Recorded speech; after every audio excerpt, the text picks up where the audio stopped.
எபிரேயருக்கு எழுதின நிருபம் 1ஆம் அதிகாரம் 3-4 வசனங்களை வாசிக்க கேட்போம். இவர் அவருடைய மகிமையின் பிரகாசமும் அவருடைய தன்மையின் ஸ்வரூபமாய் இருந்து சர்வத்தையும் நம்முடைய வல்லமையுள்ள வசனத்தினாலே தாங்குகிறவராய் தம்மாலே தாமே நம்முடைய பாவங்களை நீக்கும் சுத்திகரிப்பை உண்டு பண்ணி உன்னதத்துள்ள மகத்துவமானுடைய வலது பாசத்தை உட்கார்ந்தார். இவர் தேவதூதரை பார்க்கலும் எவ்வளவு விசேஷித்த நாமத்தை சுதந்திரத்துக் கொண்டாரோ அவ்வளவு அதிகமாக அவர்களை மேன்மையுள்ளவரானார். இவர் தேவதூதரை பார்க்கிலும் எவ்வளவு விசேஷித்த நாமத்தை சுதந்திரித்துக் கொண்டாரோ அவ்வளவு அதிகமாய் அவர்களிலும் மேன்மையுள்ளவரானார் என்று எழுதப்பட்டிருக்கிறது. Being made much better than the angels, as he hath by inheritance obtained a more excellent name than they. சிருஷ்டிகர்த்தராகிய தேவகுமாரன் சிருஷ்டியாகிய தேவதூதரை காட்டிலும் மேன்மையுள்ளவர் என்ற வார்த்தையை பவுல் எழுதுகிறதை நாம் கவனிக்க வேண்டியது அவசியம். We have to underline the thought that Creator God giving the excellent name to his Son more than the creations.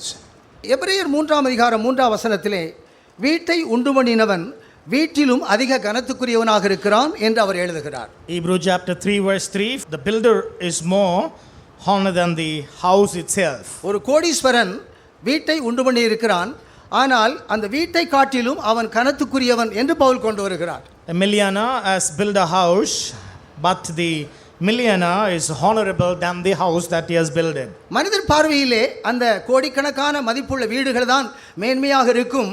அந்த வீட்டை உண்டு பண்ணினவன் அற்பமானவனாக காட்சியளிக்கக்கூடிய காலங்கள் இருக்கிறது. These are days wherein we find the house which has been built is excellent in our sight more than the person behind the architect of the building. வீட்டை உண்டு பண்ணினவன் வீட்டை காட்டிலும் அதிக கனத்துக்கு பாத்திரவானாக இருக்கிறான் என்பது உண்மை. It is a fact that the builder of the house is more honorable than the house itself. மனிதர் பார்வையிலே இந்த கோடிக்கணக்கான மதிப்புள்ள வீடுகள் தான் பெரிதாக மதிப்பாக இருக்கிறதுடைய அந்த உண்டு பண்ணின மனிதர்கள் அற்பமாக காட்சியளிக்கிறார்கள். But in the present situation we know how the building is much honorable, but the person behind it is not that much honorable in the sight of the world. ஆகவே சிருஷ்டியாகிய தேவ தூதர்கள் சிருஷ்டிகர்த்தரை காட்டிலும் மேலானவர்கள் அல்ல, ஆகவே தேவதூதரை காட்டிலும் ஒரு விசேஷமானவர் என்று அவர் எழுதுகிறார். And that's why it is written that being made much better than the angels, he had by inheritance obtained excellency than them. தேவதூதரை காட்டிலும் மேன்மையான நாமத்தை இவர் சுதந்திரித்துக் கொண்டபடினால் அவர்களிலும் மேன்மையுள்ளவராக இருக்கிறார் என்று சொல்லப்பட்டிருக்கு. It is written being made much more better than the angels, he hath by inheritance existence obtained a more excellent name than they.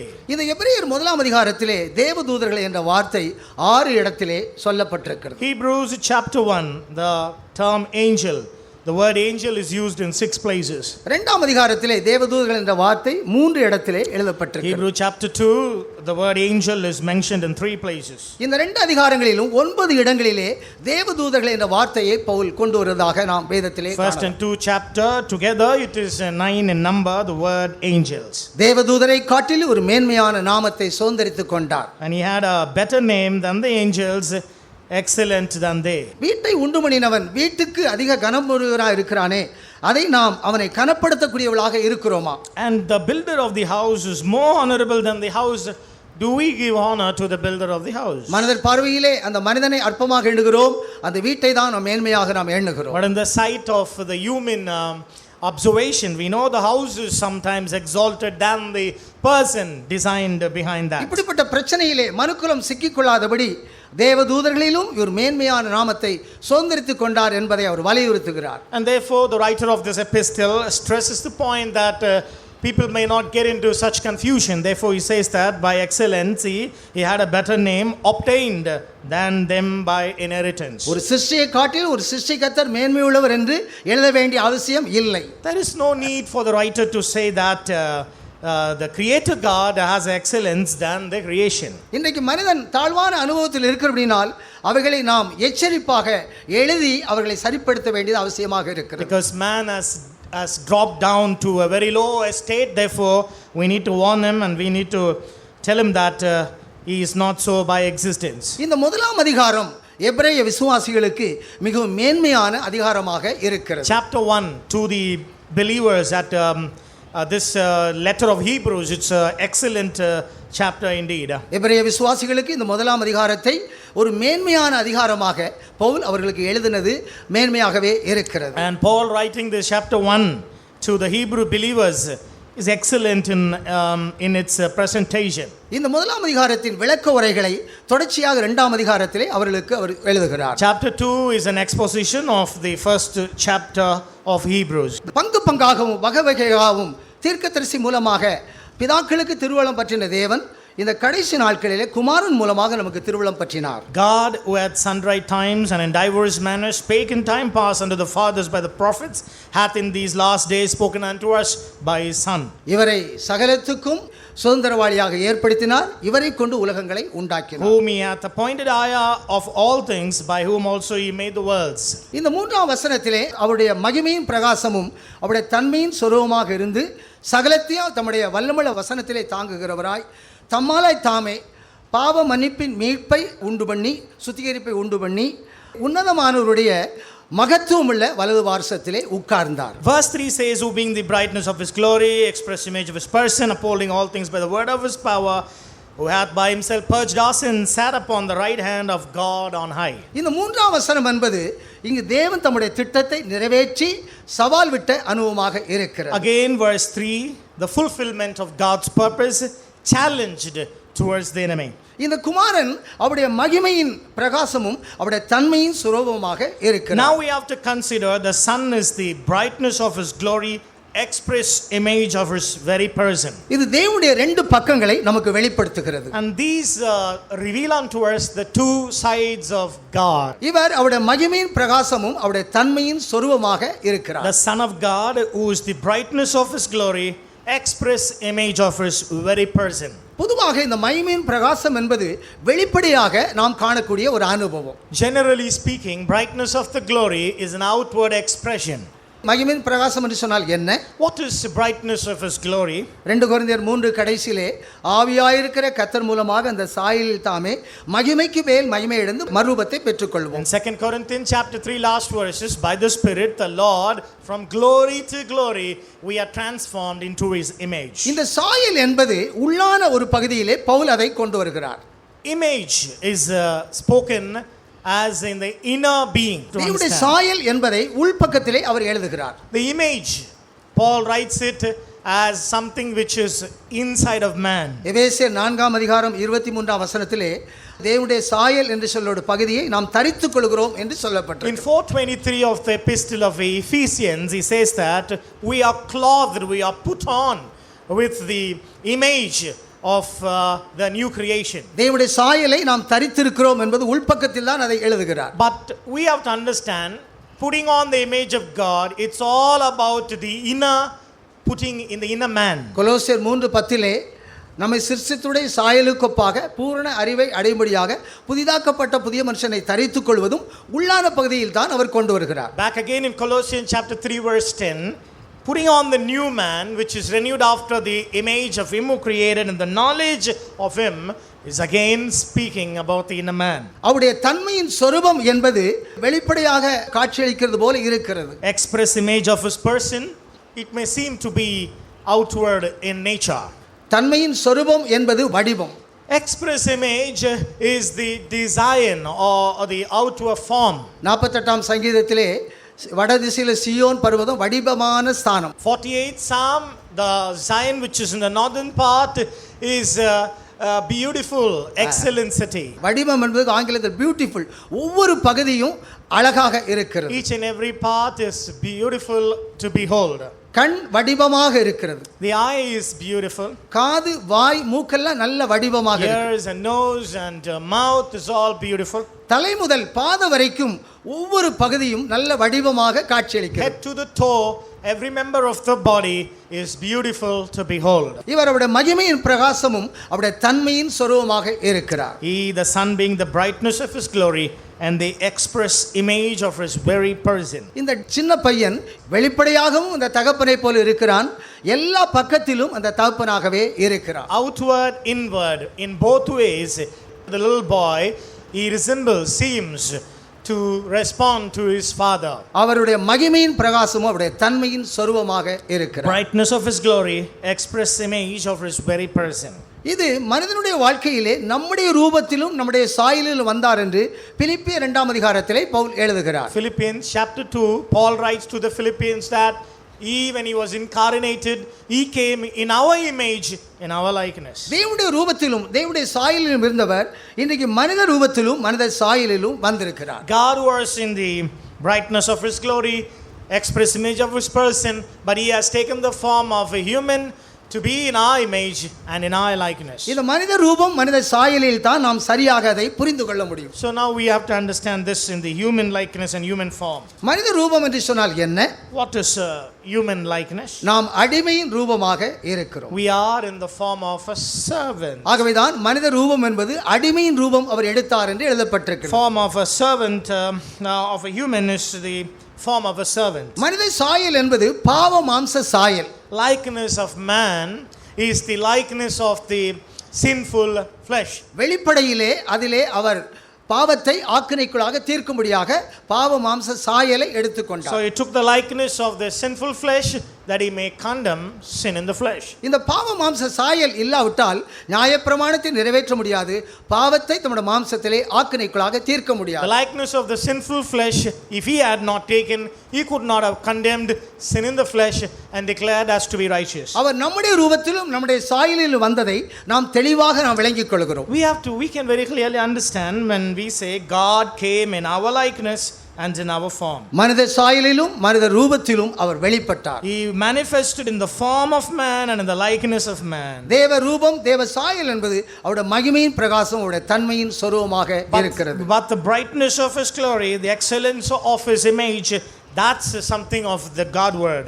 தேவனுடைய ரூபம் என்று சொன்னால் என்ன? அது அடிமைப்படாதது. What is the form of God which has not been under servitude? அது 1 கொரிந்தியர் 15ஆம் அதிகாரம் 27 28 வசனத்திலே தெளிவாக பவுல் கொண்டு வருகிறார். 1 Corinthians chapter 15 verse 27 28, Paul is bringing in it there. தேவன் என்று சொல்லக்கூடியவர் கீழ்ப்படுத்தப்படாதவர். God, the very personality of God, has never been subordinate. அதுதான் அவருடைய ரூபம் சொரூபம். That is the form, the very form of God. அவர் தம்முடைய தன்மையின் சொரூபமாக வெளிப்பட்டார், அவருடைய மகிமையின் பிரகாசமாக The வெளிப்பட்டார். brightness of his glory, the excellent express image of his person. இந்த 27 28 வசனங்கள் ஒரு விளக்கத்தை கொண்டு வரக்கூடிய வசனங்களாக இருக்கிறது. Verse 27 28 will bring in further clarification. வாசிப்போம். அவருடைய பாதத்திற்கு கீழ்ப்படுத்தினாரே, ஆகிலும் சகலம் அவர் கீழ்ப்படுத்தப்பட்டது என்று சொல்லி இருக்கும்போது சகலத்தையும் அவர் கீழ்ப்படுத்தினவர் கீழ்ப்படுத்தவில்லை என்பது வெளியரங்கமாயிருக்கிறது. சகலத்தை உடைய பாதத்துக்கு கீழ்ப்படுத்தினவர் கீழ்ப்படுத்தப்படவில்லை என்பது வெளியரங்கமாக இருக்கிறது. It is said that he had put all things under his feet, but when he said all things put under him, it is manifest that he is accepted which did put all things under him. தேவனுடைய ரெண்டு பக்கங்களை நாம் வேதாகமத்திலே நாம் ஓரளவு நாம் புரிந்து கொள்ளலாம். And now we can understand through some extent the two sides of God. ரோமர் 1ஆம் அதிகாரம் 20லே அவருடைய நித்திய வல்லமை தெய்வத்துவம் என்று பவுல் சொல்லுகிறார். Romans chapter 1, Paul writes about God's eternal power and his Godhead. அவருடைய நித்திய வல்லமை தெய்வத்துவம் சிருஷ்டிகள் வெளிப்படுத்திக் கொண்டிருக்கிறார்கள், நாம் போக்கு சொல்ல இடமில்லை. His eternal power and Godhead, the creation is manifesting, and we have no excuse, says Paul in Romans chapter 1. அவருடைய ரூபத்தையும் அவருடைய சாயலையும் நாம் அடைந்து கொள்ள வேண்டும். We have to put on the form and the likeness of God. அவருடைய மகிமையின் பிரகாசமும் அவருடைய தன்மையின் சுரூபமாக அவர் இந்த பூமியிலே வெளிப்பட்டார். When he came into this world, the brightness of his image, the excellence of his person, he was manifested in. யோவான் 1ஆம் அதிகாரம் 14ஆம் வசனத்திலே அந்த மகிமையை நாங்கள் கண்டோம் என்று சாட்சி கொடுக்கிறார். And John testifies that we did see, behold the very glory of God. ஆவியாய் இருக்கிற அந்த கர்த்தர் மூலமாக அந்த சாயலில் தானே மகிமைக்கு மேல் மகிமை அடைந்து மறுரூபத்தை நாம் பெற்றுக்கொள்ள By வேண்டும். the Spirit, the Lord, from glory to glory, we are transformed in that image. கர்த்தருடைய வருகையிலே எடுத்துக்கொள்ளப்படக்கூடியவர்கள் தங்களுடைய ரூபமும் தங்களுடைய சாயலும் அவர்களை திரும்ப காண முடியாது. And those people who are transformed in the coming of the Lord in rapture, they will never be able to see their image and their form. சாமுவேலை சாமுவேலாக காணலாம், தாவீதை தாவீதாக காணலாம், நாமோ அவருடைய ரூபத்திலும் சாயலிலும் வெளிப்படுவோம். Old Testament people such as Samuel and David, you can all see them in their form, in their likeness, but we, the New Testament raptured saints, never resemble our likeness and image. கர்த்தராகிய இயேசு கிறிஸ்து இந்த பூமியிலே அவருடைய மகிமையின் பிரகாசமாக அவருடைய தன்மையின் சொரூபமாக வெளிப்பட்டார். But Jesus Christ, when he was incarnated, he was the brightness of his image, the express image of his very person. தம்முடைய வல்லமுள்ள வசனத்தினாலே எல்லாவற்றையும் தாங்குகிறவராய் என்று பவுல் எழுதுகிறார். And further in verse 3 chapter 1 Hebrews says, upholding all things by the word of his power. அவருடைய வசனம் அதிகாரம் உள்ளதாக இருந்தது. And now the word had power. வேத வசனம் ஒவ்வொன்றையும் நாம் அதிகாரத்துக்குள்ளே நாம் வைத்துக் கொள்ள வேண்டும். Every word of God must be kept in power.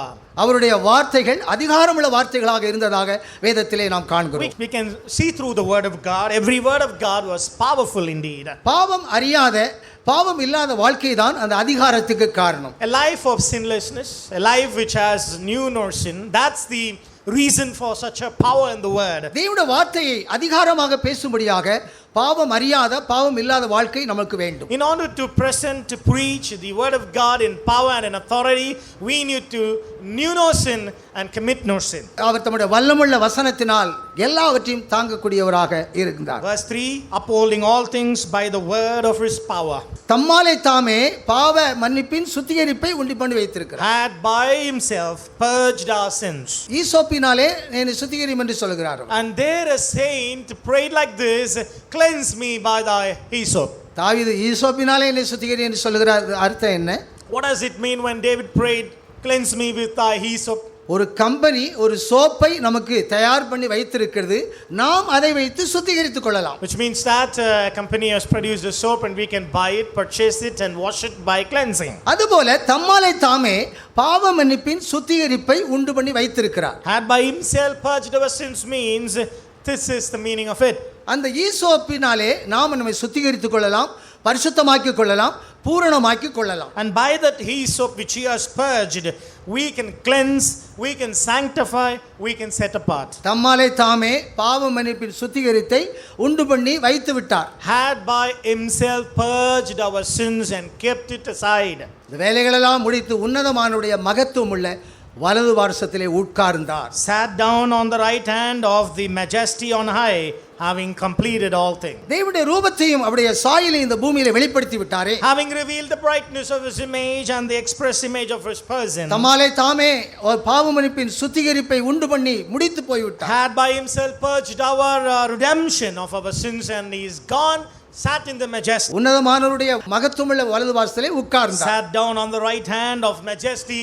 இந்த தேவதூதர்களை காட்டிலும் மேன்மையான நாமத்தை சோத்திரித்துக் கொண்டார் என்றால் என்ன பொருள்? What is the meaning when the writer says that he had obtained, inherited a more excellent name than the angels? தேவதூதரை கொண்டு வேத வசனம் உங்களுக்கு அறிவிக்கும் போது அதனுடைய ஆக்கினை மாறாததாக இருக்கிறது என்று 2ஆம் அதிகாரத்திலே சொல்லுகிறார். In chapter 2 of the Hebrews, Paul further writes, when the word of God is preached through the angels, the punishment is exceedingly very awful. கர்த்தர் மூலமாக அறிவிக்கப்பட்டு அவரிடத்தில் கேட்டவராலே உறுதியாக்கப்பட்ட உபதேசம் என்று 2ஆம் அதிகாரத்திலே கொண்டு And chapter 2 he writes that which you heard from the Lord and being established through them those who heard him. தேவதூதர்கள் மூலமாகவும் வசனம் அறிவிக்கப்பட்டிருக்கிறது. But the word of God was also spoken by the angels of God. கர்த்தர் மூலமாகவும் வசனம் அறிவிக்கப்பட்டிருக்கிறது. And the word of God was also spoken by the Lord himself. இந்த ரெண்டு பேர் மூலமாக வசனம் அறிவிக்கப்பட்டாலும் தேவதூதரை காட்டிலும் விசேஷமான நாமத்தை சுதந்தரித்துக் கொண்டதாக பவுல் எழுதுகிறார். But though the word of God was presented through these two means, but Paul writes the Son has received a more excellent name than the angels. ஏன் தேவதூதரை இயேசுவுக்கு ஒப்பிட்டு பேச வேண்டும்? Now why should the angels be compared to the Son of God? தேவதூதரிலும் மேன்மை உள்ளவர் என்றால் ஒரு அர்த்தத்தில் தேவதூதர்களும் மேன்மை உள்ளவர் என்று அர்த்தப்படுத்தலாம். When he says that excellent than angels, does it mean the angels are also excellent? ஆனால் கடைசி வசனத்தில் அவங்க பரலோகத்தில் தரரேட்டில் இருக்கிறவங்களுக்கு பணிவிடை ஆவி என்று அவர் முடிக்கிறார். But in the last verse, which is verse 14, Paul concludes by saying, these angels, they are lowest of the lower in heaven. இவர் ஒருவரே விசேஷமானவர். He himself is excellent above all. ஆனால் தேவதூதரை காட்டில் விசேஷமான நாமத்தை சுதந்தரித்துக் கொண்டார் என்று எழுதுவதன் காரணம் என்ன? What's the reason he has written down in verse 4 saying that to obtain a more excellent name than they? ஏனென்றால் தேவதூதர் மூலமாகவும் வசனம் பிரசங்கிக்கப்பட்டிருக்கிறது. The reason is God had used the angels as a means to present the word of God to this world. 2ஆம் அதிகாரத்திலே தேவதூதர் மூலமாக சொல்லப்பட்ட வசனத்துக்கு விரோதமான கீழ்ப்படியாமைக்கும் நீதி உள்ள தண்டனை உறுதியாக்கப்பட்டிருக்கு என்று அவர் சொல்லுகிறார். Verse 2 chapter 2 word spoken by angels was steadfast, and every transgression and disobedience received a just recompense of reward. அப்போஸ்தலர் 7:53 தேவதூதர் மூலமாகத்தான் நீங்கள் நியாயப்பிரமாணத்தை பெற்றீர்கள் என்று ஸ்தேவான் சொல்லுகிறார். Acts chapter 7:53, Stephen, when speaking to the crowd of the Jewish, he said that through the angels ye people did receive the law. மோசேயின் மார்க்கம் தேவதூதர்கள் மூலமாக பெற்றுக்கொண்ட நியாயப்பிரமாண மார்க்கமாக இருக்கிறது. The religion or the way of Moses was law based, received through the law. ஆகவேதான் 2ஆம் அதிகாரத்திலே தேவதூதர் மூலமாக சொல்லப்பட்ட வசனத்துக்கு விரோதமாக அந்த வசனம் உறுதியாக்கப்பட்டிருக்கு என்று சொல்லுகிறார். That's why chapter 2 verse 2 Paul writes, if the word spoken by angel was steadfast, every transgression disobedient receive a just recompense of reward. அதோடு சேர்த்து கர்த்தர் மூலமாக அறிவிக்கப்பட்டு அவரிடத்தில் கேள்விப்பட்டவர்களாலே உறுதியாக்கப்பட்ட உபதேசம். Along with that he writes, the doctrine which was spoken by the Lord confirmed unto us by them that heard him. தேவதூதர்களும் பிரசங்கம் பண்ணி இருக்கிறார்கள், கர்த்தரும் பிரசங்கம் பண்ணி இருக்கிறார். The angels are preached, the Lord himself has preached. ஆனால் தேவதூதரை காட்டிலும் மேன்மையான நாமத்தை சுதந்தரித்துக் கொண்டார் என்றால் என்ன? But what does it mean in verse 4 chapter 1? He had obtained a more excellent name than they. தேவதூதர்கள் என்ன சொல்லுகிறார்களோ அதைத்தான் அவர்கள் செய்வார்கள். The angels are destined to do just do what he says. ஆனால் தேவதூதர்கள் செய்யக்கூடாததை கர்த்தர் செய்தபடியினால் அவர்களிலும் மேன்மையான நாமத்தை சுதந்தரித்துக் கொண்டார் என்று பவுல் எழுதுகிறார். Paul writes, the Lord, the Son, he did something which the angels could not do. Therefore he had obtained a name excellent than they. தேவதூதர் வானத்துக்கும் பூமிக்கும் ஏறி இறங்கி கொண்டிருக்கிற தகுதியை மாத்திரம் பெற்றிருக்கிறார்கள். The angelic beings, they have a qualification just to ascend and descend from earth to heaven alone. பூமியின் தாழ்விடங்களிலே இறங்கக்கூடிய அந்த அனுபவம் தேவதூதருக்கு இல்லை. Angels, they have no experience to getting down to the deeper lower parts of the world. பூமியின் தாழ்விடங்களிலே மனு மக்கள் இருக்கிறார்கள். அவர்களை மீட்டுக் கொள்ளும்படியாக கர்த்தராகிய இயேசு பூமியின் தாழ்விடங்களிலே இறங்கினார். People are sent to the lower parts of the world in order to redeem, in order to rescue them.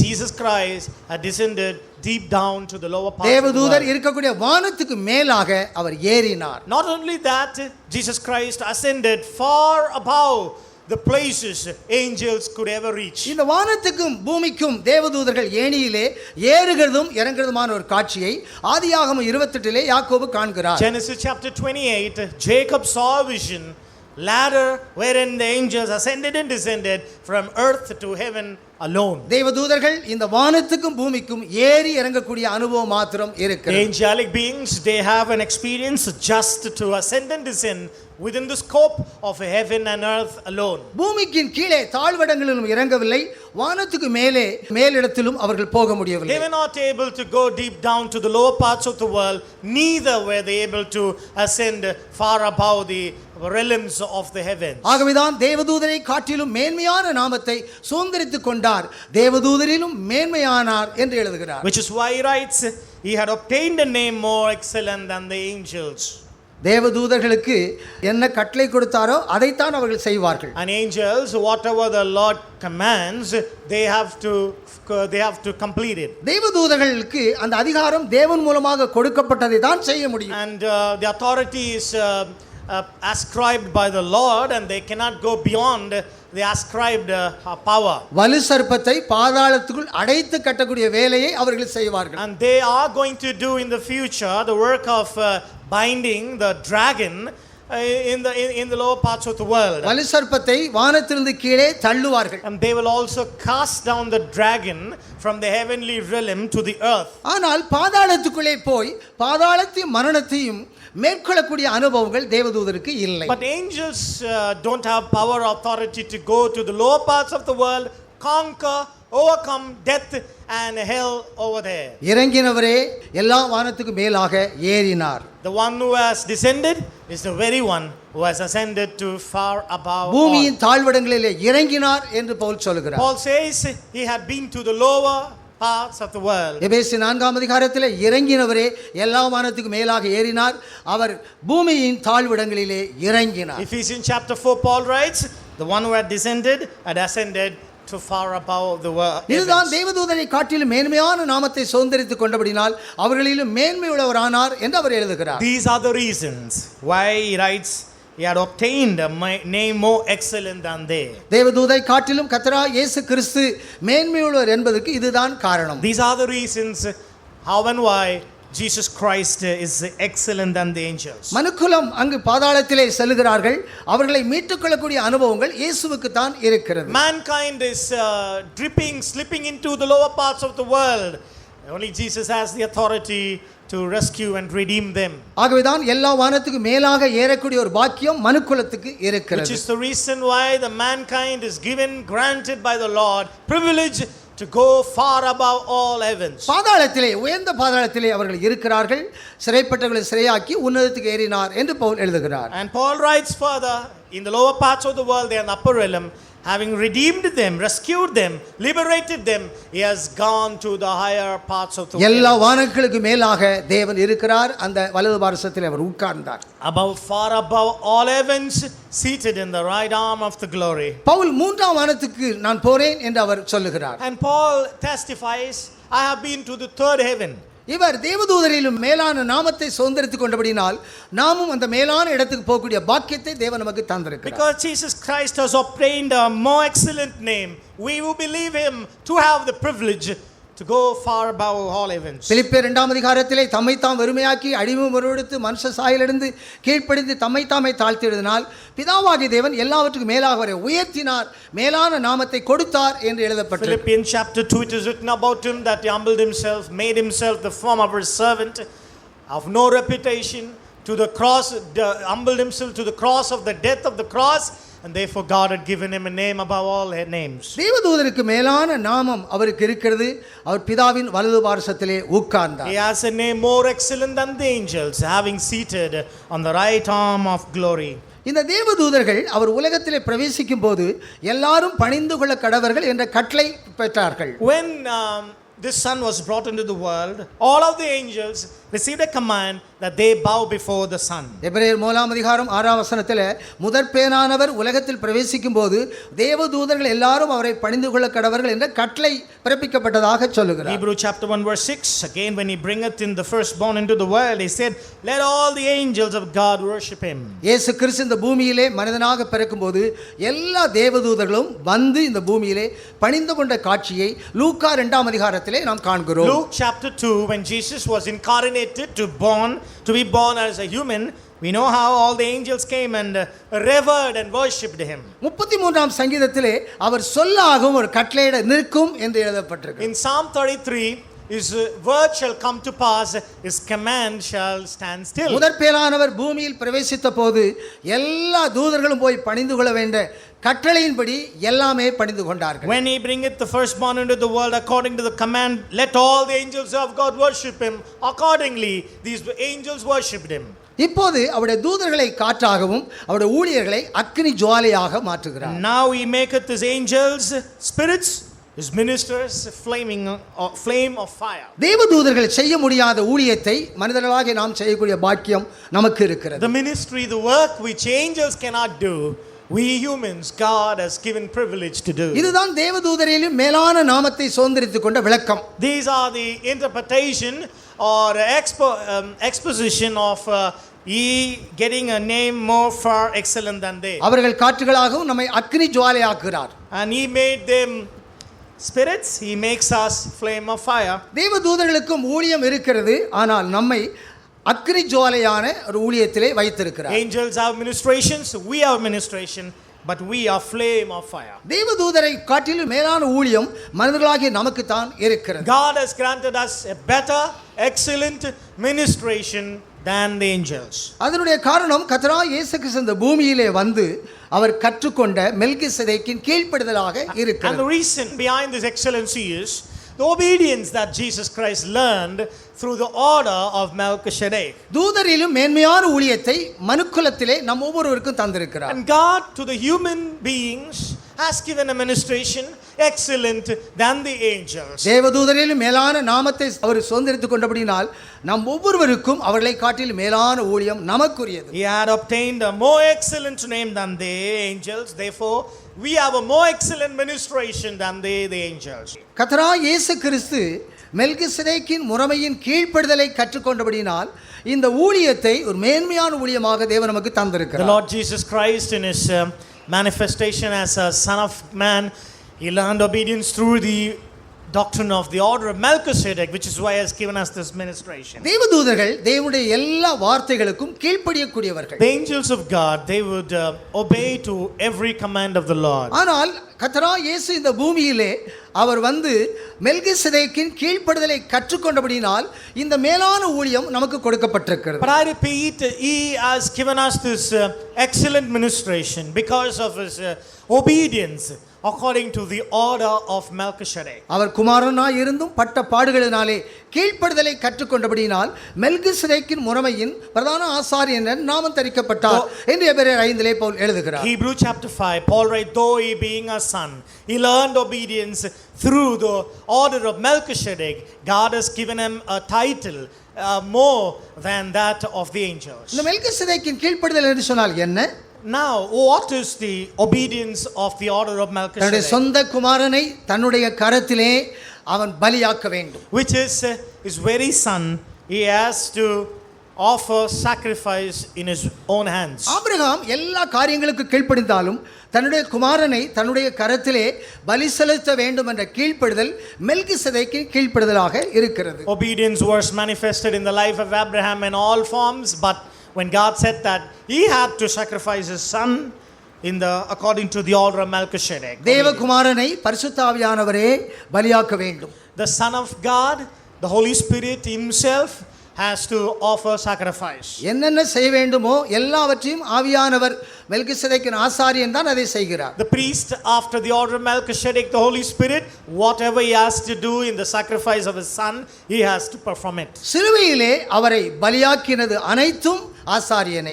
Every work of the cross was the priest himself. அதுதான் மெல்கிசேதேக்கின் கீழ்ப்படுதல். And that is termed as the obedience of the order of Melchizedek. அவரை துப்பினதும் குட்டினதும் எல்லாம் செய்ததும் அந்த ஆசாரியனே. Spitting him, beating him, everything was done by the priest. அந்த கீழ்ப்படுதலை கர்த்தராகிய இயேசு இந்த பூமியிலே அவர் கற்றுக்கொண்டார். And such a obedience the Son of God had to learn in this world. இந்த பாத்திரம் என்னை விட்டு நீங்க கூடுமானால் நீங்கட்டும். If this vessel could pass from me, let it pass from me. இங்க அப்போஸ்தலர் 2 அதிகாரம் 23 வசனத்திலே தேவனுடைய நிர்ணயத்தின்படியும் அவருடைய ஆலோசனையின்படியும் ஒப்புக்கொடுக்கப்பட்ட இயேசு என்று அவர் எழுதுகிறார். Acts chapter 2 verse 23, he says, Jesus Christ, given according to the foreknowledge and the counsel of God. தேவனுடைய நிர்ணயம் ஆலோசனை என்பது மனுக்குலத்துக்காக இயேசு வந்து மரிப்பதாகவே The இருக்கிறது. foreknowledge of God, the predetermined counsel of God is the Son of Man has to come and die a penal substitution for man. இப்போது பிதாவாகிய தேவன் அக்கிரம கையிலே அவரை ஒப்புக்கொடுக்கக்கூடிய மரணத்துக்கு அவரை வழி நடத்துகிறார். But now this Son of God, through the hands of the wicked workers, is being given and led to the slaughter. பிலாத்திடத்திலே என்னை உம்மிடத்தில் ஒப்புக்கொடுத்தவனுக்கு அதிக ஆக்கினை உண்டு என்று அவர் சொல்லுகிறாரே. Jesus Christ spoke to Pilate and said, he who has given me into your hands is more condemnation. இந்த அனுபவத்துக்கு இயேசு தன்னை ஒப்புக்கொடுக்கிறார், கீழ்ப்படிகிறார். Jesus Christ submits himself for this order of obedience. அவர் முந்தின நித்திலே தன்னை பலியாக்கக்கூடிய ஒரு பலியாகத்தான் அவர் ஒப்புக்கொடுத்தார். In the eternity past, he, for the sake of mankind, has submitted and surrendered his mind. ஆனால் இங்கு அக்கிரமக்கார கையிலும் பாவிகளிலும் ஒப்புக்கொடுக்கக்கூடிய நேரம் வரும்போது பிதா அதை பானமணினால் ஒழிய நீங்காது என்று சொன்ன உடனே அதற்கு கீழ்ப்படிந்து ஒப்புக்கொடுத்தார். But when the time had came for him to become a propitiation, substitution for man, he said, the Father said to the Son, it shall not pass from you until you drink in this cup. இது பிதாவாகிய தேவன் என்ன சொன்னாலும் அதற்கு கீழ்ப்படியக்கூடிய அனுபவம். And now the Son has come to a place of obedience, wherein whatever the Father bids, he would fulfill it. கானா ஒரு கல்யாண வீட்டிலே இந்த கீழ்ப்படிதலை ஆண்டவராகிய இயேசு கிறிஸ்து வேலைக்காரருக்கு கற்றுக் கொடுக்கிறார். And in the marriage at Canaan, the Lord Jesus Christ taught his disciples the order of the obedience of Melchizedek. பொதுவான கீழ்ப்படிதலும் இருக்கிறது, ஒரு புத்தீனமாக நாம் தேவனுக்கு கீழ்ப்படியக்கூடிய கீழ்ப்படிதலும் இருக்கிறது. Obedience has two aspects. There is a general obedience, has a special obedience in nature. இந்த கீழ்ப்படிதலை ஆண்டவராக இயேசு கிறிஸ்து கற்றுக்கொண்டபடினால் அவர் மெல்கிசேதேக்கின் முறைமையின் ஆசாரிய நாமம் தரிக்கப்பட்டார். The Son of God, Jesus Christ, learned this obedience, and therefore he was given a title and a honor after the order of Melchizedek. தூதர்கள் செய்ய முடியாத இந்த ஊழியத்தை இன்னைக்கு மனிதர்களாகிய நாம் இந்த முறைமையிலே செய்யக்கூடிய பாக்கியத்தை நாம் பெற்றிருக்கிறோம். What the angels could not do, we human beings in this order, we are privileged to do the ministration accordingly. தேவதூதர்களிலும் மேலான நாமத்தை அவர் சுதந்தரித்துக் கொண்டார். And he had obtained a more excellent name than the angels. தேவதூதர்களுக்கு மேலாக எல்லா வானத்துக்கு மேலாக அவர் உயர்த்தப்பட்டார். And he was exalted far above all heavens.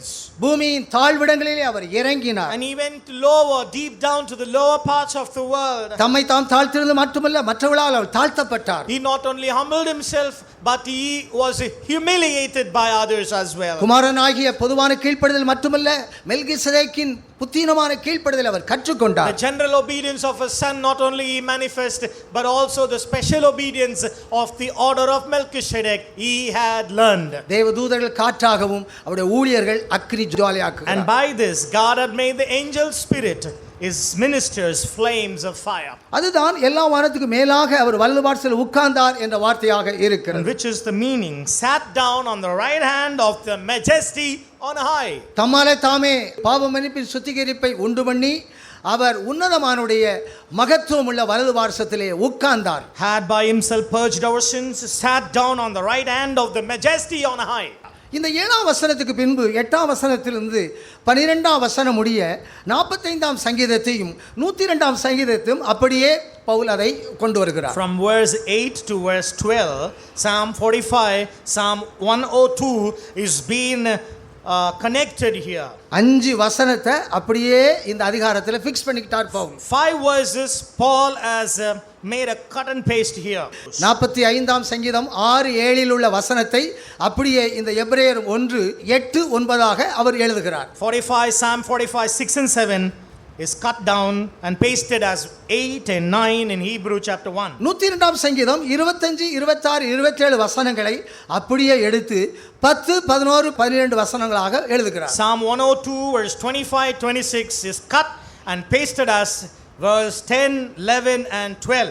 8, 9, 10, 11, 12 வசனங்கள் 45ஆம் சங்கீதத்திலும் 102ஆம் சங்கீதத்திலும் உள்ள வசனங்களை அப்படியே அவர் எழுதுகிறதாக நாம் Psalm காண்கிறோம். 45 verse 6 and 7 cut down, pasted as 8 and 9 in verse 1. 102 is cut down and pasted as 10, 11 and 12 in chapter 1. இந்த 8, 9 வசனங்கள் பூர்வ காலத்திலே பங்கு பங்காக வகையாக தீர்க்கதரிசி மூலமாக வெளிப்படுத்தப்பட்ட அவர்களுக்குரிய அனுபவங்களாக இருக்கிறது. Verse 8 is connected with diverse manners, sundry times, time past, fathers and prophets oriented. 10, 11, 12 வசனங்கள் அது நம்முடைய வாழ்க்கையிலே மாறி போகாத நிலைத்திருக்கிற ஊழியங்களாக But இருக்கிறது. verse 10, 11 and 12 on, it's to us which is remaining, which passeth not away, which is not condemned. இப்போது 13ஆம் வசனத்திலே அவருடைய வலது வாரசத்தில் இருக்கிற மேலான காரியங்களையே நாம் ஒவ்வொருவரும் நாடக்கூடியவர்களாக இருக்கிறோம் என்று எழுதுகிறார். And verse 13, he concluded by saying, looking unto the right arm and concentrating that alone. தேவதூதரை காட்டிலும் மேலானவர் என்று தேவதூதருக்கு ஒப்பிட்டு சொன்னாலும் கடைசி வசனத்திலே அவர்கள் பரலோகத்திலே தர டிக்கெட்டில் உள்ளவங்களுக்கு பணிவிடை ஆவிகளாகவே இருக்கிறார்கள் என்று முடித்து விட்டார். Verse 14, finally, though he said, angels are excellent, but in heaven they are the lowest and the meanest of all. And he concluded chapter 1. எபிரெய விசுவாசிகள் எவ்வளவு பாக்கியம் பெற்றவர்களாக இருக்கிறார்கள் என்பதை இந்த முதலாம் அதிகாரம் நமக்கு சித்தரிக்கிறது. Chapter 1, the weight and the glory of the writing shows how blessed, privileged are these Hebrew believers. 45ஆம் சங்கீதத்திலே 6, 7 வசனங்கள் இங்கே 8, 9 வசனங்களாக இருக்கிறது. And I said Psalm 45, 6 and 7 is brought down as 8 and 9 here. குமாரனை நோக்கி தேவனே உம்முடைய சிங்காசனம் என்றென்றைக்கு உள்ளதாக இருக்கிறது, உம்முடைய சிங்காசனம் நீதி உள்ள சிங்காசனமாக இருக்கிறது. But unto the Son he said, thy throne, O God, is forever and ever, a scepter of righteousness is the scepter of thy kingdom. நீ நீதியை விரும்பி அக்கிரமத்தை வெறுத்திருக்கிறீர், ஆதலால் தேவனே உம்முடைய தேவன் உம்முடைய தோழரை பார்க்கிலும் ஆனந்த தைலத்தினாலே அபிஷேகித்தார். Thou hast loved righteousness and hated iniquity. Therefore God, even thy God, hath anointed thee with oil of gladness above thy fellows. இது 45ஆம் சங்கீதத்திலே 6-7 வசனத்துக்கு பின்பு 8ஆம் வசனத்திலே அவர் தந்தத்தால் செய்த அரமனையிலிருந்து வெளியே வருவதாக அங்கு எழுதுகிறார். Psalm 45 verse 8 now says that he comes out in a chariot made of ivory. தேவனே உம்முடைய சிங்காசனம் என்றென்றைக்கும் உள்ளதாக இருக்கிறது. God, your throne is forever and ever. நீதி உள்ள சிங்காசனமாக இருக்கிறது. Thy throne is righteous. நீ நீதியை விரும்பி அக்கிரமத்தை வெறுத்திருக்கிறீர். ஆதலால் தேவனே உம்முடைய தேவன் உம்முடைய தோழரை பார்க்கிலும் உம்மை ஆனந்த தைலத்தினாலே அபிஷேகம் பண்ணி இருக்கிறார். Thou hast loved righteousness, hated iniquity. Therefore God, even thy God, hath anointed thee with oil of gladness above thy fellow. தந்தத்தினால் செய்த அரமனையிலிருந்து அவர் வெளியே வரும்போது வாசனைகள் கமலக்கூடியதாக இருக்கிறது. When he came out of the chariot made of ivory, the next verse says, it was an aroma which was all going forth in its glory. உமது நியாயங்களுக்குள்ளே அரச குமாரத்திகள் ஓப்பீரின் தங்கம் தரித்தவர்களாக உடைய வலது பாரசத்திலே நிற்கிறார்கள். King's daughters were among thy honorable women. Upon the right hand did stand the queen in gold of Ophir. தோழர்கள் எப்படிப்பட்டவர்களாக இருக்கிறார்கள், இவர் எப்படிப்பட்டவராக இருக்கிறார் என்பதை இந்த 45ஆம் சங்கீதம் இந்த 3 வசனத்திலே நாம் கற்றுக்கொள்ளலாம். Chapter 45 of Psalm, these 3 verses you can study about the friends and the bride. குமாரனை நோக்கி உம்முடைய சிங்காசனம் நீதி உள்ளதாக இருக்கிறது. And looking unto the son, he said, your throne is righteous. அது என்றென்றைக்கு உள்ளதாக இருக்கிறது. That is forever and ever. நீ நீதியை விரும்பி அக்கிரமத்தை வெறுத்தீர்.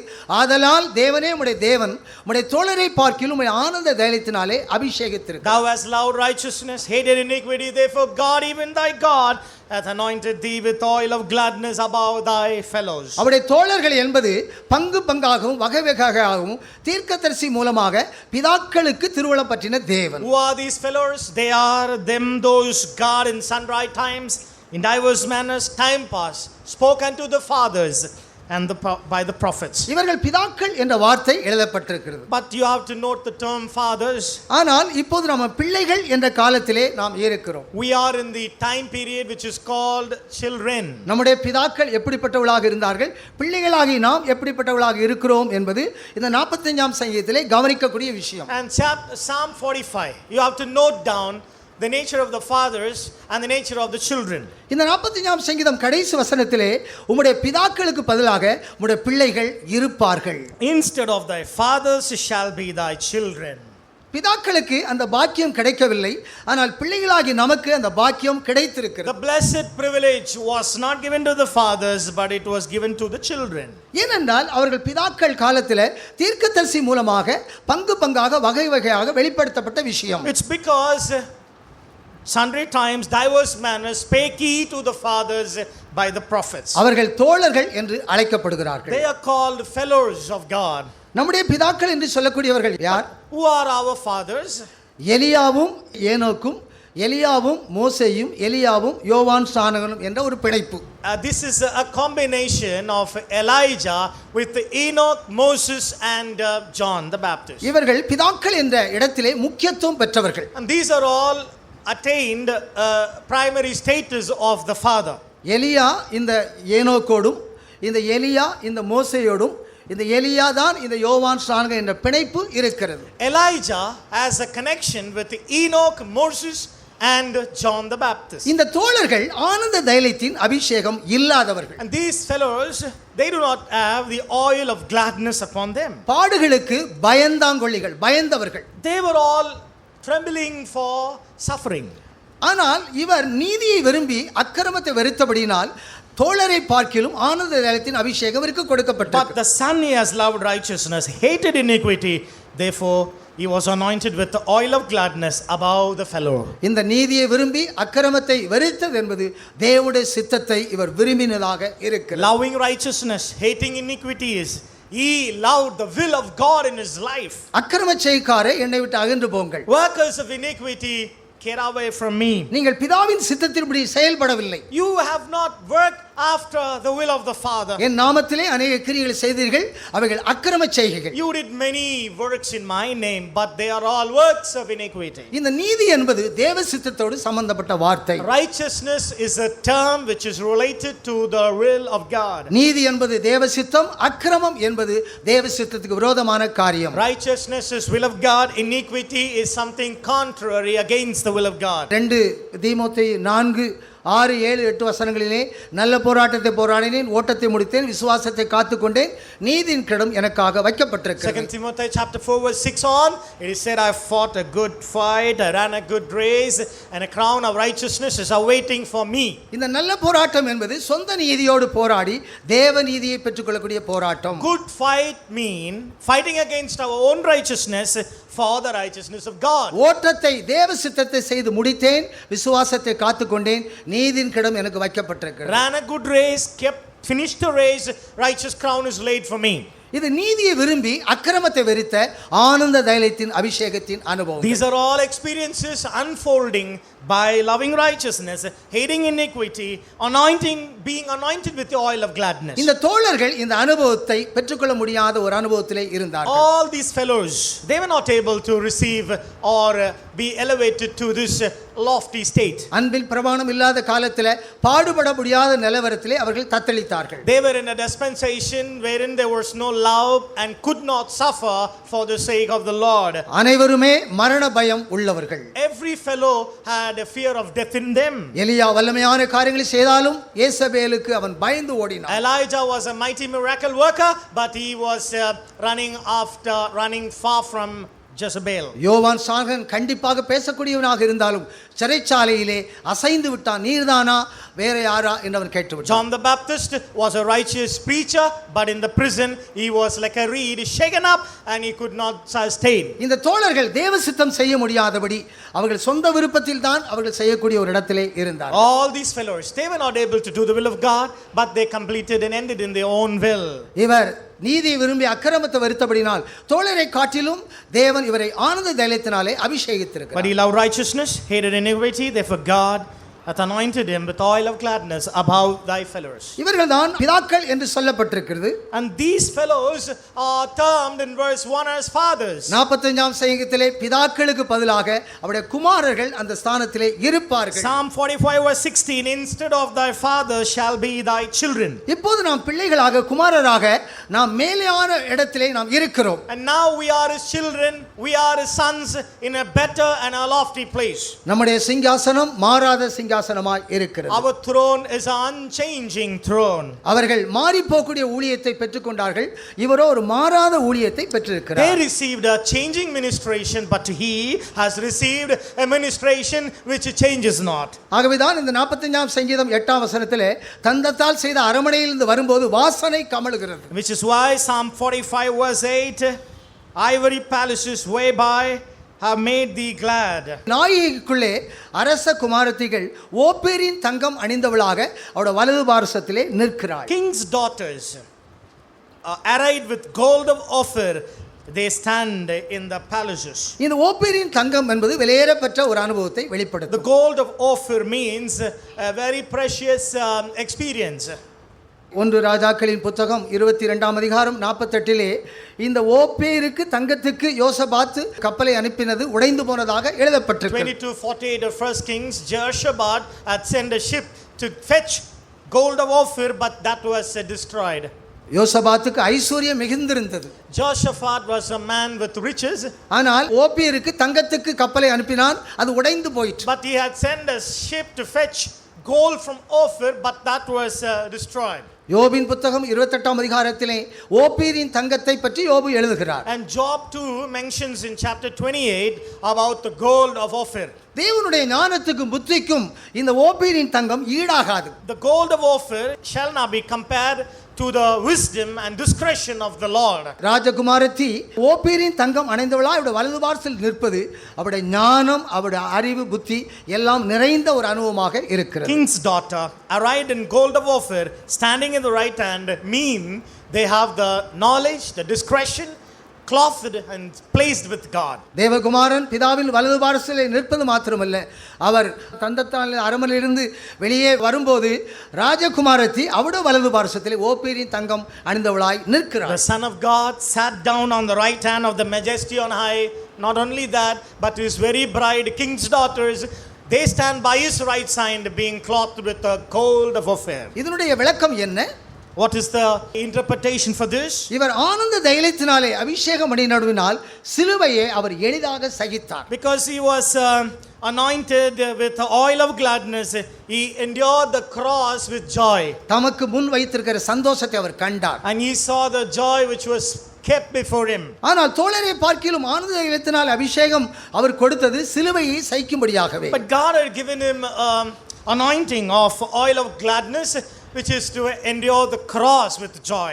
இங்கே ஒரு மணவாட்டி தனக்கு முன்பாக ஓப்பீரின் தங்கம் அணிந்தவளாக, சித்திர தைலாடை தரித்தவளாக, பொற்சரிகை தரித்தவளாக நிற்கிறதாக அவர் காண்கிறார். And he saw the joy of the bride, attire in the gold of Ophir, attire in the golden vesture, attired in the needleworks, garment of needlework. நாமே அவருடைய வலது பார்சத்தில் நிற்கக்கூடிய மணவாட்டியாக நாம் காட்சியளிக்கிறோம். And we are the very bride in before as a scene before his sight. இதுதான் அந்த முற்பிதாக்களுக்கு உள்ள விஷயங்களும் குமாரராக நமக்கு இருக்கிற விஷயங்களாக 45ஆம் சங்கீதத்திலே வெளிப்படுத்தப்பட்ட விஷயம். Psalm 45, this is about the fathers and about the children and sons are. முதலாம் அதிகாரம் 10, 11, 12 வசனங்கள் 102ஆம் சங்கீதம் 25, 26, 27 வசனங்களாக இருக்கிறது. And now chapter 1 verse 10, 11 and 12 is cut from 102, 25, 26 of Psalm. இங்கு கர்த்தாவே நீர் ஆதியிலே பூமியை அஸ்திபாரம் போட்டீர், வானங்கள் உம்முடைய கரத்தின் கிரியைகளாக இருக்கிறது, அவர்கள் ஒளிந்து போயின, நீரோ நிலைத்திருக்கிறீர். And now the verse go like this: Lord, in the beginning thou laid the foundation of the earth, heavens are the works of thy hand, they shall perish but thou shalt remain, they shall wax old but as a doth a garment. ஒரு வஸ்திரம் போல் அவர் பழமையாய் போயிற்று, ஒரு சால்வை போல சுருட்டுகிறீர், அவைகள் மாறிப்போம், நீரோ மாறாதவராய் இருக்கிறீர், உம்முடைய ஆண்டுகள் முடிந்து போவதில்லை. Verse 12, as a vesture shalt thou fold them up, they shall be changed, but thou art the same, thy years shall not fail. இவர் உண்டாக்கினவைகளெல்லாம் அநித்தியமானவைகள், நாம் ஒரு நித்தியமான இடத்திலே நாம் காணப்படக்கூடிய பாக்கியம் நம் ஒவ்வொருவருக்கும் உரியதாக இருக்கிறது. Everything that he created is temporal, perishable, which passeth away, but we remain forever. இவைகளுக்கு பின்பு இந்த 10, 11, 12 வசனங்கள் பவுல் எழுதின காரணம் என்ன?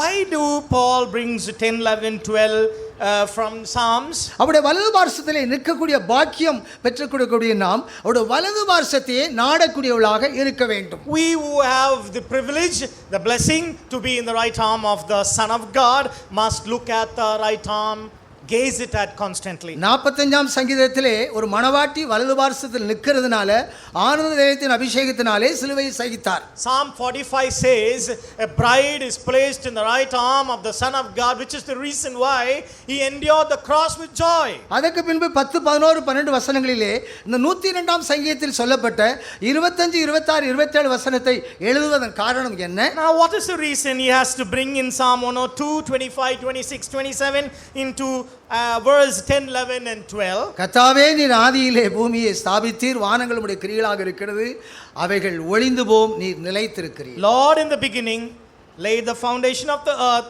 heavens are the works of thy hand. நீர் வஸ்திரம் போல அது பழமாயப்போம், ஒரு சால்வை போல சுருட்டுவீர், மாறிப்போம், நீரோ மாறாதவர் இருக்கிறீர், உம்முடைய ஆண்டுகள் முடிந்து போகும். Vesture shall thou fold them up, they shall be changed, thou art the same, thy years shall not fail. இது மாறி போகாத நிலைத்திருக்கக்கூடிய ஒரு வாழ்க்கையை நமக்கு தருவதாக இருக்கிறது. This is what he means. God gives us, grants us a life without change. இதற்காக வலது பார்சத்தில் இருக்கக்கூடிய மேலான காரியங்களை வாஞ்சிக்க வேண்டும் என்று கொலோசியர் 3 பவுல் கொண்டு வருகிறார். Colossians chapter 3, Paul writes saying, you have to gaze, concentrate on the right arm of. அந்த 12ஆம் வசனத்துக்கு 13ஆம் வசனத்திலே வலது பார்சத்திலே யாராவது உட்கார வேண்டும் என்று தூதனுக்கு சொன்னதுண்டா என்று சவால் விடுகிறார். Then he said, and to which of the angels said he at any time, sit at my right hand until I make thy enemies thy footstool? நாம் அவருடைய வலது பார்சத்தில் இருக்கிற மேலான காரியங்களை நாம் நாட வேண்டும். But we have to seek the excellent things which are in the right arm of the Father. இங்கு ஆணையினாலே நிலைத்திருக்கக்கூடிய ஊழியத்தை நாம் பெற்றிருக்கிறோம். We have received a ministry which remaineth by oath. எபிரேயர் 7ஆம் அதிகாரத்திலே அவர் ஆணையிட்டார், மாற மாட்டார். Hebrew chapter 7 he said, if he had oathed, he will not change. மாறி போகாத நிலைத்திருக்கக்கூடிய ஒரு ஊழியத்தை தேவன் நமக்கு தந்திருக்கிறார். God has given us a ministration which will not change, which will not perish. அவைகள் மாறி போனது, அவைகள் நிலைத்திருக்கவில்லை. நீரோ மாறாவதாக நிலைத்திருக்கிறீர். உடைய ஆண்டுகள் முடிந்து போவதில்லை. They shall change, but thou art the same, thy years shall not fail.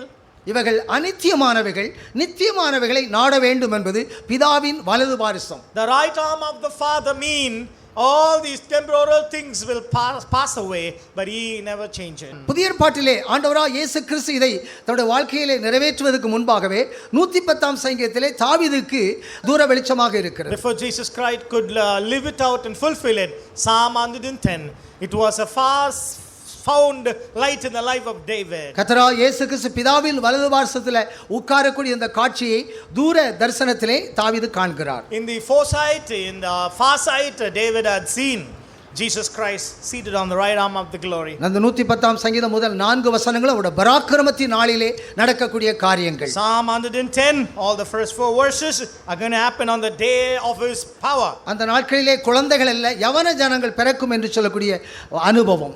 And which day not babes or children, but youth shall be formated. மெல்கிசேதேக்கின் முறைமையின் என்றைக்கும் ஆசாரியராக இருக்கிறீர் என்ற காட்சி. Thou art priest ever after the order of Melchizedek, such is the scene presented to David. கர்த்தராகிய இயேசு கிறிஸ்து பிதாவின் வலது பார்சத்திலே உட்கார்ந்ததும் நாம் வலது பார்சத்தை நாடினதும் மணவாட்டி வலது பார்சத்தில் இருக்கக்கூடிய ஒரு தூர காட்சியை தாவீது காண்கிறார். David saw foresight where the Lord was sitting in the right arm. We the believers are looking at him and we are placed at his right arm as well. தோழர்கள் அதை பெற்றுக்கொள்ளாவிட்டாலும் பிதாக்கள் அதை பெற்றுக்கொள்ளாவிட்டாலும் குமாரர் அந்த இடத்திலே அவர்கள் இருக்கிறார்கள். The fellows didn't receive it, the fathers didn't receive it, but the sons privileged to be positioned in the right arm of the Son in glory. எபிரேயர் 2:5 தேவதூதருக்கு அதை கீழ்ப்படுத்தவில்லை என்று சொல்லப்பட்டிருக்கிறது. And 2:5 of Hebrews, he had not put it in subjection to the world which we speak of. இனிவரும் உலகத்தை நாம் பேசுகிறோம். We speak about the world to come, அதை தேவதூதருக்கு கீழ்ப்படுத்தவில்லை. which he had not subjected to the angels. அந்த அதிகாரம் கடைசி வசனத்திலே தேவதூதருக்கு அவர் கை கொடுக்கவில்லை. And that chapter last verse, he did not succor to the angels. பரலோகத்திலே நித்தியத்தில் இருக்கிற தரரேட்டில் உள்ளவங்களுக்கு அவர்கள் பணிவிடை ஆவிகளாகவே In இருக்கிறார். heaven, in eternity, to the least, to the meanest, they are the lowest of all the angels. தேவதூதரை காட்டில் மேன்மையான நாமத்தை சுதந்திரித்துக் கொண்ட இந்த வெளிச்சத்தை நாம் ஒவ்வொருவரும் அடைந்து கொள்ள வேண்டும். Let us all get a better light, better position, and have a better privilege to live in this life. எபிரேயர் 1ஆம் அதிகாரம் நமக்கு இருக்கக்கூடிய மேன்மையை நமக்கு வெளிப்படுத்தக்கூடிய அதிகாரங்களாக இருக்கிறது. Hebrew chapter 1, these are the excellent chapters to demonstrate our greatness and glory. பிதாவின் வலது பார்சத்தில் இருக்கிற மேலான காரியங்களை நாம் நாட வேண்டும். Now we have to seek those things which are in the right arm of the Father. பிலிப்பியருக்கும் கொலோசியருக்கும் அதை அழுத்தமாக பவுல் எழுதி கொண்டிருக்கிறார். Paul writing it to the Colossians, he wrote it to the Philippians as well. இந்த பிச்சைக்கார இந்த அநித்தியமான இந்த அழிவுக்குரிய இந்த காரியங்களை நாம் நாட வேண்டாம். Beggarly, poor elements of this temporal material world, we need not mind and seek after. நாம் எவ்வளவு மேன்மையான ஜனமாக தேவன் நம்மை அழைத்திருக்கிறார். What a blessed, glorious people are we called by God. இந்த உலகத்தில் இருக்கிற எல்லாம் நம்முடைய கண்ணுக்கு குப்பையாகவே காட்சியளிக்கும். Every glory and greatness of this world has to be rubbish and dung before our eyes. வீட்டை காட்டிலும் வீட்டை உண்டு பண்ணினவன் அதிக கனத்துக்குரியவனாக The இருக்கிறார். one who built the house is far glory than the house itself. நம்முடைய கண்ணோட்டம் அப்படிப்பட்ட கண்ணோட்டமாக இருக்கட்டும். Such as to be our outlook hereafter. ஒரு சகோதரர் அவர் பார்ப்பதுக்கே அருவருப்பாக இருப்பார். ஆனால் அவங்க பிள்ளைகள் சொன்னாங்க இந்த சொத்தெல்லாம் வித்தாலும் எங்கள் அப்பா உயிர் தான் எங்களுக்கு பெருசுன்னு சொன்னாங்க. And a brother would be very despiseful, but their children said, even if we sell all our treasures and possessions, we want our dad. வீட்டை காட்டிலும் வீட்டை உண்டு பண்ணினவன் அதிக கனத்துக்கு பாத்திரவனாக இருக்கிறார். And the man who made the house is far worthy than the house itself. இவர் தேவதூதரை காட்டிலும் அதிக கனத்துக்கு பாத்திரராக இருக்கிறார். He is worthy than the angels in honor. அவருடைய மகிமையின் பிரகாசம் அவருடைய தன்மையின் சொரூபமாக இந்த பூமியில வாழ்ந்தார். He is the glory of he is the express image of his glory and the express image of his person. தம்மால் தாமே நமக்கு பாவ மன்னிப்பின் சுத்திகரிப்பை உண்டு பண்ணி வைத்திருக்கிறார். And he had by himself purged our redemption of sin. ஈசோப்பினாலே நம்ம சுத்திகரித்து பரிசுத்தமாக்கப்பட்டு பூரணத்துக்குள் கடந்து போவோம். And by that hyssop we have to be cleansed, sanctified and perfected through that sacrifice. பூமிக்குரிய எந்த வாஞ்சை நமக்கு அவசியம் இல்லை. And therefore no material earthly desires should linger in our mind. நம்முடைய கண்கள் எப்போதும் நம்முடைய வலது பார்சலுக்கு மேலானவைகளே நோக்கக்கூடியதாக Let இருக்கட்டும். our eyes always behold the right arm of the glory. அவருடைய ரூபமும் அவருடைய சாயலும் நம் ஒவ்வொருவருக்குரியதாக இருக்கிறது. His image, His likeness is everyone's privilege. தூதரை காட்டிலும் மேலான ஊழியத்தை நமக்கு He தந்திருக்கிறார். has given us a more excellent ministry than the angel. பிதாக்களை காட்டிலும் மேலான வாழ்க்கை நமக்கு He has தந்திருக்கிறார். given us a far better life than the fathers. தோழரை காட்டிலும் மேலான வாழ்க்கை நமக்கு தந்திருக்கிறார். A qualified life than the fellows. காணப்படக்கூடியவர்கள் அனித்தியமானவர்கள், காணப்படாதவர்களோ நித்தியமானவர்கள். Things that we see are temporal, unseen things are eternal. பிதாவின் வலது பார்சலுக்கு மேலான காரியங்களை நாடுங்கள். Now seek those things which are in the right arm of the Father. மேலான காரியங்களை நம்மளுக்குள்ளே நாம் கொண்டு வருவோம். Let us bring inside of us glorious, great, far above things. அதற்காக பிதாவின் வலது பார்சல் நமக்காக உட்கார்ந்து அவர் கிரியை செய்து கொண்டிருக்கிறார். Which reason in the right arm of the Father He works even today. இந்த திருவசனத்துக்கு முற்றிலுமாய் நம்மை தாழ்த்தி ஒப்பு கொடுப்போம். Let us all surrender to the scriptures and to this word.